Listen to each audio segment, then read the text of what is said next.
bisa tampak Bapak Ibu sekalian? Sudah, Bu.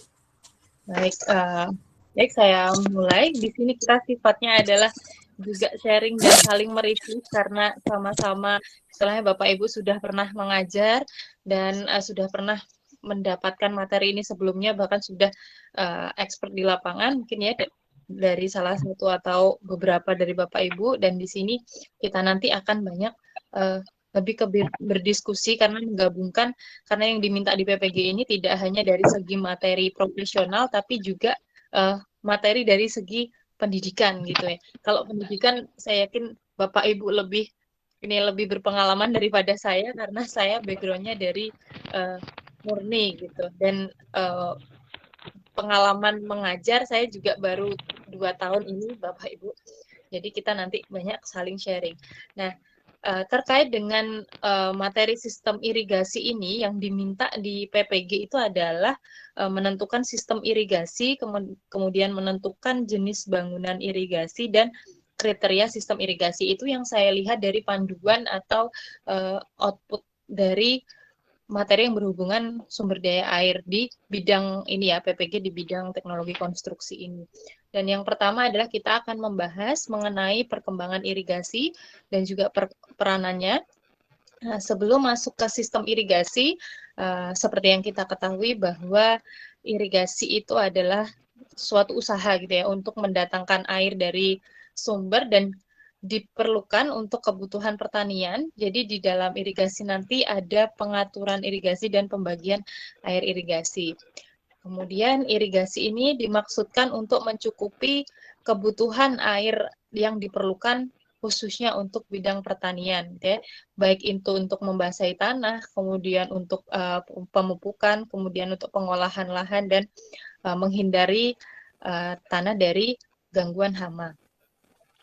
Itu. Kemudian yang kita ketahui di sekeliling kita, Bapak Ibu, mungkin kalau di Jawa Timur itu masih banyak kita temui gitu ya irigasi-irigasi yang ada, misal irigasi permukaan, kemudian irigasi pompa bagi beberapa petani di daerah itu yang kesulitan untuk apa ya, yang untuk petak sawahnya itu berada di ketinggian gitu ya, kadang memerlukan pompa, kemudian irigasi bawah permukaan yang saat ini banyak sekali berkembang, Bapak Ibu, terutama untuk pertanian perkotaan gitu ya, kebanyakan menggunakan irigasi bawah permukaan, kemudian juga untuk efisiensi, kemudian kita juga tahu untuk di daerah rawa menggunakan irigasi rawa, kemudian untuk di tambak menggunakan irigasi tambak.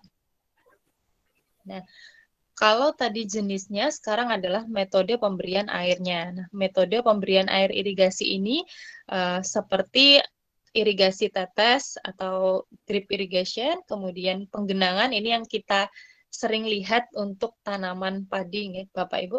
Kita biasanya kalau konvensional itu masih dilakukan penggenangan, kemudian untuk beberapa mungkin palawija atau tanaman-tanaman seperti tebu itu menggunakan irigasi alur atau furrow irrigation, dan juga irigasi pancar. Ini irigasi pancar biasanya untuk perkebunan atau ini juga untuk efisiensi. Dan di antara dua metode pemberian air ini yang dikembangkan gitu ya, saat ini banyak berkembang itu ada di irigasi tetes dan pancar. Ini banyak sekali dikembangkan metode-metodenya, baik itu dibuat otomatis gitu ya, baik itu otomatis menggunakan sensor-sensor atau otomatis yang menggunakan sifat alamiah, maksudnya kayak evapotranspirasi atau penguapan itu sendiri. Kemudian kita beralih ke, kalau tadi membahas mengenai irigasinya, yang kita akan membahas mengenai sistem irigasi. Jadi ini saya berpedoman di PP nomor 20 tahun 2006 tentang irigasi, disebutkan bahwa sistem irigasi adalah keterpaduan secara menyeluruh dari elemen irigasi yang saling berhubungan untuk mencapai satu tujuan irigasi. Nah, apa saja elemen irigasi tersebut? Di antaranya air irigasi, kemudian prasarana irigasi, manajemen irigasi, kelembagaan pengelolaan irigasi, dan juga sumber daya manusia. Dan lima elemen ini saling berkaitan, ya Bapak Ibu, dan ini sudah kalau kita membuka yang PP nomor 20 itu sudah disebutkan apa saja masing-masingnya. Gitu.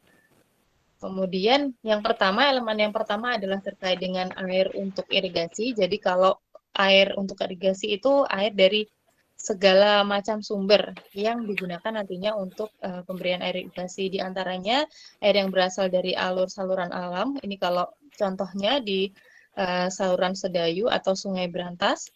Kemudian air yang keluar dari dalam tanah atau mata air, bisa sumber atau sumber artesis atau sumur pompa. Kemudian air yang tertahan pada cekungan tanah, misalnya danau, telaga, dan rawa. Ini yang berkaitan dengan air untuk irigasi. Selain itu, air yang paling banyak digunakan ini diambil dari yang sungai, Bapak Ibu. Jadi kalau di Indonesia kebanyakan kan kita menggunakan air irigasi itu bukan dari sumur atau tergantung daerahnya. Ada juga kalau di daerah saya itu masih menggunakan sumur. Jadi tiap petakan sawah itu kadang ada yang membuat sumur, baik sumur bor maupun masih yang dulu sumur sumur dangkal itu. Tapi paling banyak adalah menggunakan sumber air yang dari permukaan atau sungai. Baik. Kemudian selain memperhatikan dari mana asal air irigasi, yang selanjutnya adalah terkait kualitas air untuk irigasi. Karena uh, ini kan berhubungan dengan kita mau meningkatkan produktivitas tanaman gitu ya Bapak Ibu. Jadi kalau air yang kita berikan justru akan membuat tanaman tersebut katakanlah mati atau tidak sesuai yang dibutuhkan, maka tidak akan tercapai tujuan irigasi. Jadi kualitas air tersebut bisa bergantung dengan dari mana air itu berasal gitu ya. Jadi bisa jadi dalam perjalanannya air ini akan tercampur dengan zat-zat lain gitu. Jadi bisa diperhatikan nanti kalau misalnya dalam perencanaan irigasi. Jadi air irigasi itu tergantung dari kondisi iklimnya, tanahnya, kemudian jenis tanaman yang akan diirigasikan, kemudian dan jumlah dan tinggi air yang dipakai. Nah, ini kira-kira unsur-unsur yang diperlukan oleh tanaman pangan ya Bapak Ibu. Jadi kalau misalkan air tersebut tidak sesuai gitu dengan kualitasnya, maka diperlukan sebuah treatment. Nah, ini berkaitan dengan aktivitas irigasi. Kalau Bapak Ibu pernah melihat gitu ya di lapangan, di sawah ataupun di perkebunan dan yang lain-lain, di aktivitas irigasi ini kita punya beberapa aspek gitu ya. Yang pertama adalah dari sumber air sebagai penyediaan air irigasi. Nah, dari penyediaan air irigasi, kemudian air tersebut dibagi, ada bangunan kan ya, biasanya bangunan dibagi menjadi ini mau diarahkan ke petak yang mana, petak sawah yang mana, seperti itu. Kemudian setelah dibagi, dia diberikan atau pemberian air irigasi ke petak-petak yang bersangkutan yang sudah kita rencanakan. Kemudian setelah itu di petak tersebut, petak sawah tersebut, air irigasi dimanfaatkan, baik itu untuk pengolahan lahan, kemudian untuk tanamannya, jadi tergantung masing-masing. Kemudian setelah air itu termanfaatkan, ada sisa atau sisa air irigasi sebagai air buangan. Ini kita menyebutnya aktivitas pembuangan irigasi seperti itu. Nah, kenapa sih harus benar-benar memperhatikan sistem irigasi ini karena kita mengetahui bahwa kalau yang di Indonesia ini kan salah satu negara agraris di lain sisi juga maritim dan dengan negara agraris tersebut kita mau meningkatkan produktivitas hasil pertanian gitu dan untuk ketahanan pangan dan disitulah peran irigasi sangat penting gitu dalam hal ini.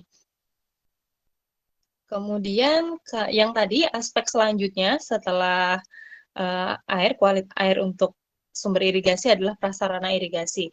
Nah, ini juga sering ditemui ya, mungkin Bapak Ibu di lapangan terkait dengan jaringan irigasi. Kita bisa tahu jaringan irigasi itu ada yang sederhana, semi teknis dan teknis, itu bisa dilihat dari bagaimana apakah prasarana tersebut dapat mengatur, mengukur air irigasinya dan bagaimana pada irigasi tersebut saluran pembawa dan pembuangnya gitu.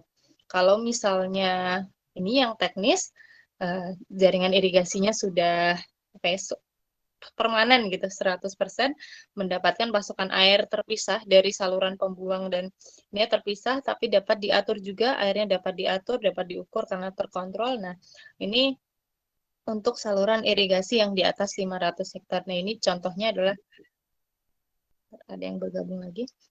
Oke, contohnya adalah di Jatiluhur, di Rentang dan Sampean dan beberapa yang lainnya, prasarana irigasi yang lainnya. Kemudian untuk yang semi teknis tadi, dia bisa diatur juga, tapi kadang di lapangan itu salurannya tidak dipisah seperti yang teknis gitu.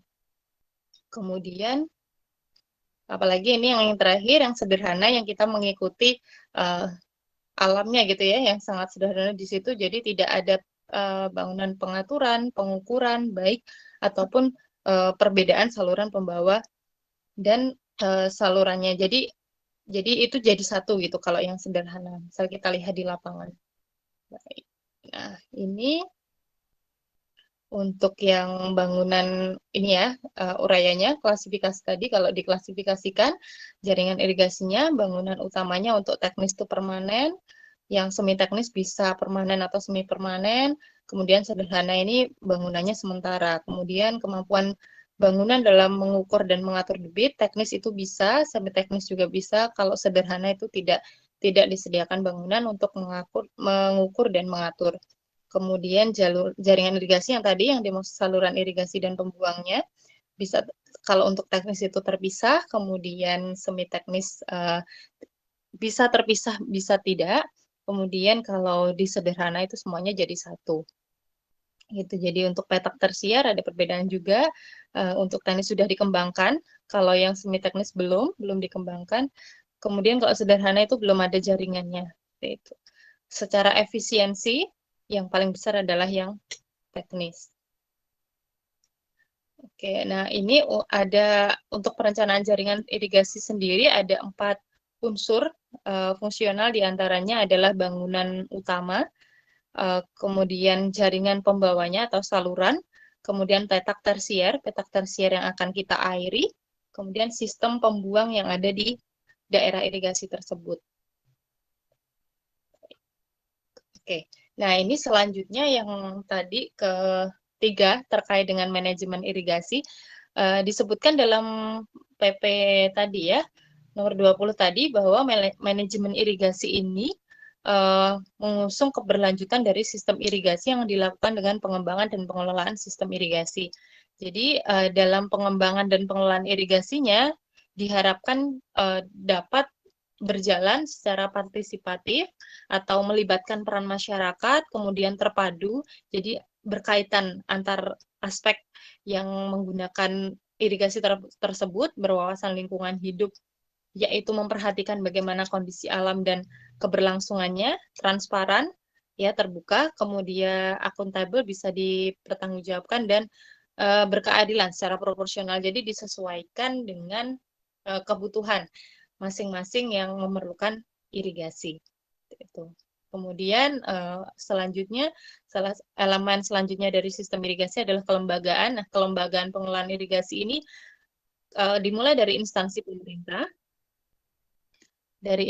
pemerintah, yang membidangi irigasi ya, dinasnya mungkin seperti PUPR, kalau dulu ada dinas pengairan, kalau sekarang sudah bergabung jadi satu, kemudian perkumpulan petani pemakai air atau HIPA kalau di daerah-daerah, kemudian ada komite irigasi.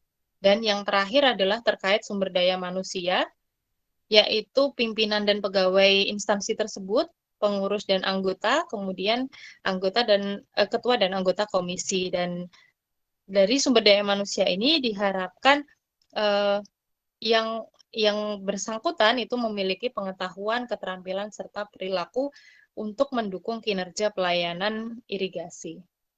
Seperti itu. Jadi itu Bapak Ibu yang pertama terkait dengan sistem irigasi yang ada di Indonesia, kemudian kriteria sistem irigasinya. Dan nanti setelah kita diskusi dulu, setelah itu baru kita lanjutkan ke bangunan irigasinya. Monggo silakan. yang mau berdiskusi. Diharapkan semuanya bisa aktif gitu. Jadi kita bisa saling sharing. Dan di sini bermacam-macam daerah juga. Jadi terkait sistem irigasi maupun pelaksanaan irigasi yang di lapangan, saya yakin juga pasti akan ada perbedaan gitu karena tergantung dengan kondisi yang ada di lapangan juga. Monggo, Bapak Ibu.